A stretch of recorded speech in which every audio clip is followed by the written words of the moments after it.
Сәлеметсіздер ме оқушылар? Бүгінгі сабағымыздың тақырыбы салыстыру операторлары. Бізде кейіпкер мысығы қалады. Басылғанда қойып блогын, одан кейін сенің есімің кім, яғни сенсорлар блогынан аламыз. Әрі қарай басқару блогынан циклдік операторды аламыз. Келесі біздегі тақырыпқа байланысты салыстыру операторын алып, яғни алманың ұзындығы деген блокты апарамыз. Бұл жерде біз алманың ұзындығын өлшемейміз. Алманың орнына біз мысық кейіпкерін және екінші алманың орнына марғау кейіпкерін жазамыз. Әрі қарай сәлем келбетке кіріп, сәлем блогына апарып, сәлем сөзін өшіріп, мысық марғаудан үлкен деп жазамыз. Әрі қарай әйтпесе марғау мысықтан үлкен. Тексеріп көреміз. Сенің есімің кім? Мысық деп жазамыз.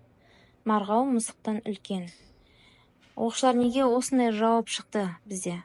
Неге марғау мысықтан үлкен? Өмірде мысық негізі марғаудан үлкен.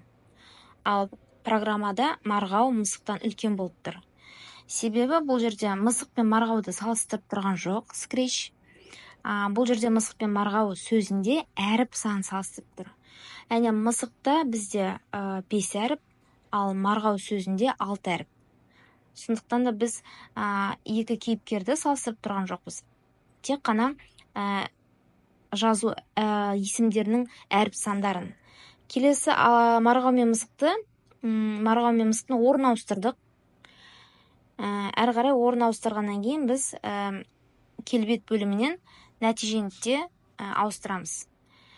Сенің есімің кім? Мысық марғаудан үлкен. Әрине ол дұрыс жауап шықты. Біз орын ауыстырдық, үлкен бөліміне марғауды апардық, және кішісіне біз мысықты жазып қойдық. Яғни бұл екінші программа кодында, яғни біздің программамыз дұрыс. Міне, сенің есімің кім? Мысық марғаудан үлкен. Енді программа кодымыз дұрыс шықты.